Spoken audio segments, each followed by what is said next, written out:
Welcome to Missions on Point, the Propempo perspective on church and missions.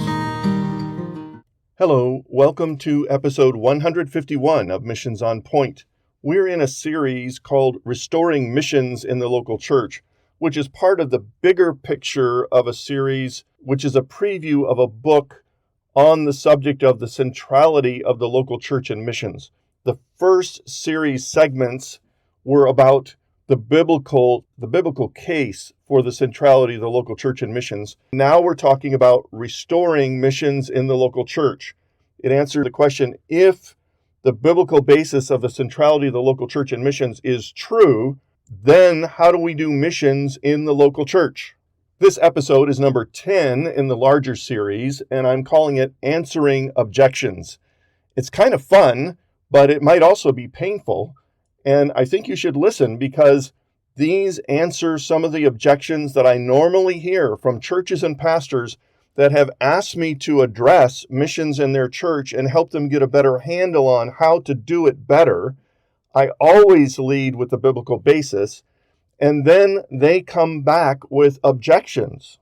The same is true for mission sending agencies. We call them mission agencies. They're parachurch organizations.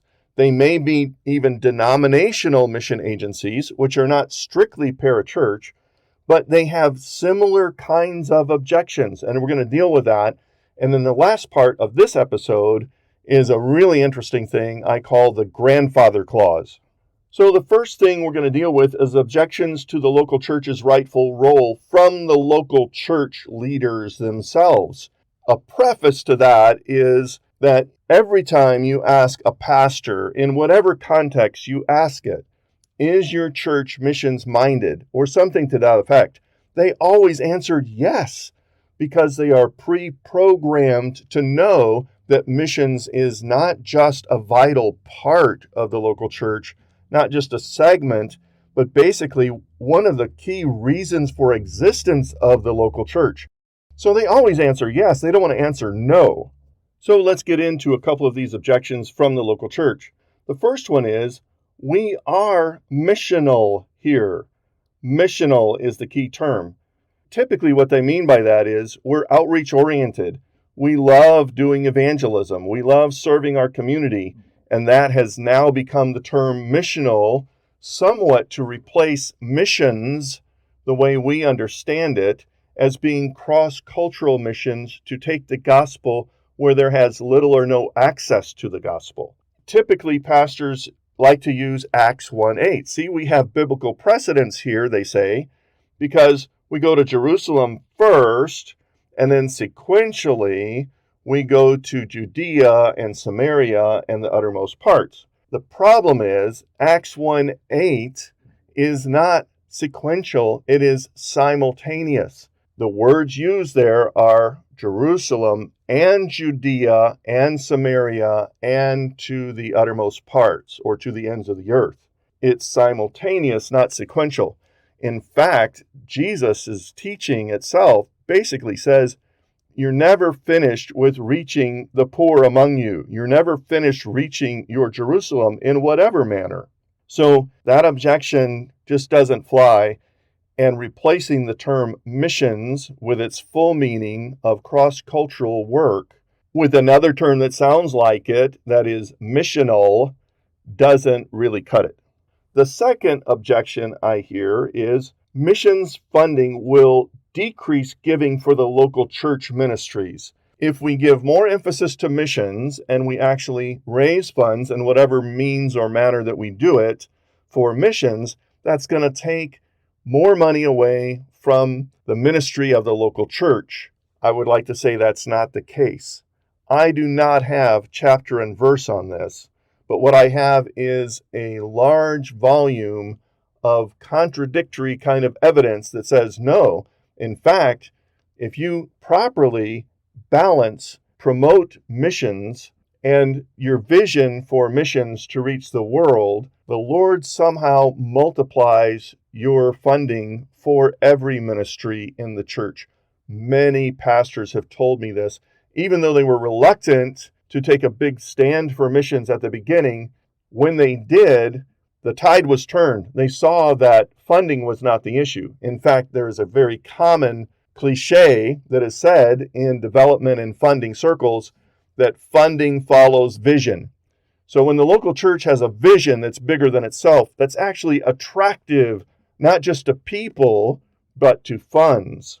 In general, the local church will not lack funds for local ministry because of an emphasis or a priority or a proposal of giving more funds to missions.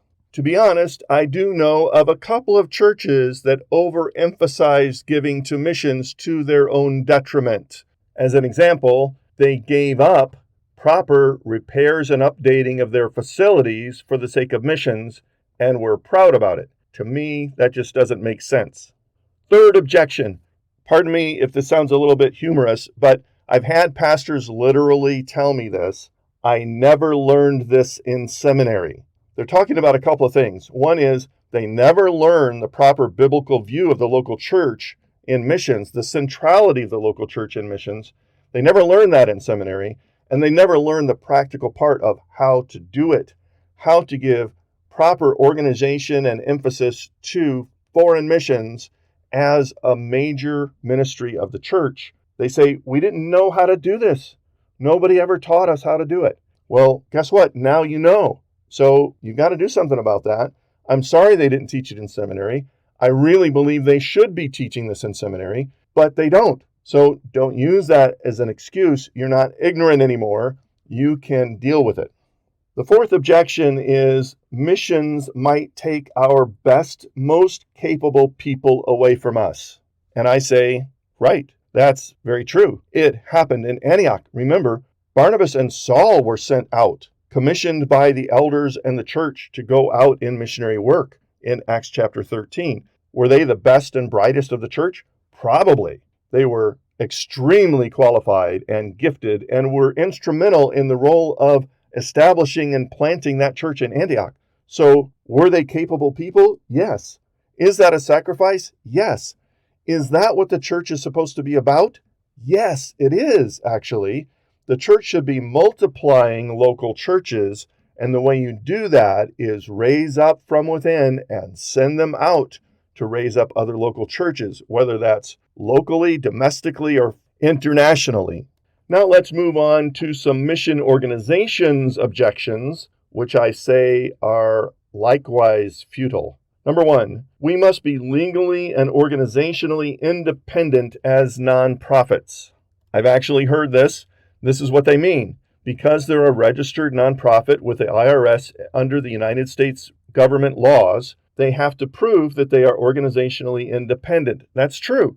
However, that doesn't mean independent of local churches. In fact, practically every mission agency that I know of outsources a lot of things in their workings to third parties. That is, they contract with insurance carriers to provide insurance for their missionaries. They often contract for outside accountants, at least to do auditing, if not the actual day-to-day accounting stuff in their mission. They contract with outside agencies for their web presence, their social media promotions, their development officers. There's many things that they outsource domestically, and then internationally, they partner and outsource with national units overseas to do all kinds of services for them. So it should be no big deal for the missions agency to actually partner with local churches in sending their own people as missionaries. We'll see later that not only is it possible, but it is really important that that happens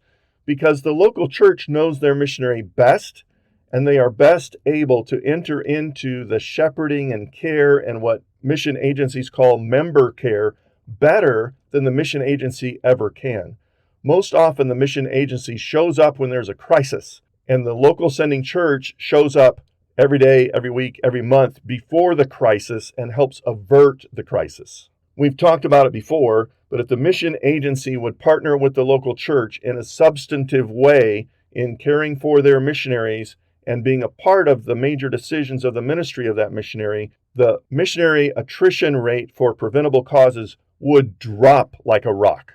The second objection that mission organizations have is, we know how to do this, churches don't. There's actually some truth to that. Why don't churches know how to do this? Largely it's because they haven't been allowed to do this. It's kind of like saying, my 15-year-old doesn't know how to drive. Well, they have never been given the wheel before. So what do you do with a 15-year-old that wants to learn how to drive? You spend a lot of time with them teaching them how to drive, how to operate all the gear in the car and to drive safely and alertly so that they avoid accidents and get from point A to point B reliably. You teach them how to change the tire. You teach them how to use the turn signals and look both ways for traffic. And pretty soon, they do it automatically. This actually isn't rocket science. Churches can learn how to do this stuff. The mission agencies just have to give them the opportunity to do it. And I would argue the mission agencies should insist that the local churches do this kind of stuff for their missionaries. It doesn't mean that the local churches have to do everything, but the things that local churches are best at and need to be most involved in, having to do with the ministry direction and the shepherding of their people, they should be allowed to do that. They are better than the mission agency in doing it. The third objection is, churches are too slow and dull to understand missions issues and vision on the field. And I jokingly say the New Testament Greek word for that is baloney. The solution to that is just like the previous one. Give them a chance. Help them see the information. Help them get in touch with the people who know those issues and strategy and vision on the field. And by and large, churches will grab hold of it and love it and do a very good job. Okay, fourth objection from mission agencies is, we are much more efficient than the local church. And I would say, show me the numbers. Really? I know of denominational agencies that spend in the order of 40% of all income on promotion and marketing rather than ministry. What we're asking churches to do is mostly volunteer. It costs the mission nothing. In fact, if mission agencies would get local churches involved, their overhead costs should go down dramatically. There are a lot of things that mission agencies do better than churches and should do.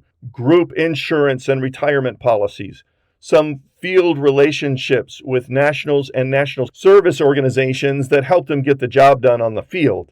However, there are a lot of things that are basic administrative bureaucracy. They're administrivia, and churches can do some of those things as well. I am not saying that local churches should take over the administration of mission agencies at all. I'm saying let the agencies do what they're best at and let them partner with the churches to enable them to do what they are best at. And now we come to this last punchline, the grandfather clause. What do I mean by this? This is a legal term. It means to exempt a pre-existing regulation from a new rule, law, or regulation. One of the objections we get is, it's too hard to turn the battleship of our mission organization or our church to move toward having more local church-centric philosophy of doing missions.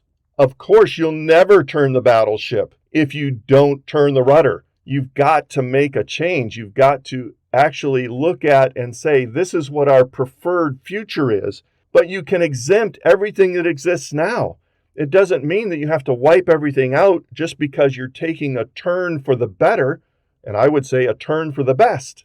If we are to restore missions in the local church, we are going to have to manage some change to view what is that better future and to perhaps grandfather everything that exists now so that over time, 2 years, 3 years, 5 years, we achieve that better end. And all of the grandfathered ones and policies and issues kind of fade away into the background because they're retiring or they're leaving the field or they're being slowly released over a gracious period of time. I've seen it happen on the field. Sometimes there is an initial bit of trauma, but the blessings that come after the change is effective are enormous and so much stronger in results and in their biblical foundation. I'm arguing that the Bible, the data, the practical experience, the funding, all of those things push us toward restoring missions in the local church. Ready, set, go. Thanks for joining us today on Missions on Point. We trust that you'll find more help and resources on our websites at propempo.com and missioserve.org. We are so thankful for those who support us, enabling us to produce this podcast. Now to God be glory in the church and in Christ Jesus forever and ever. Amen.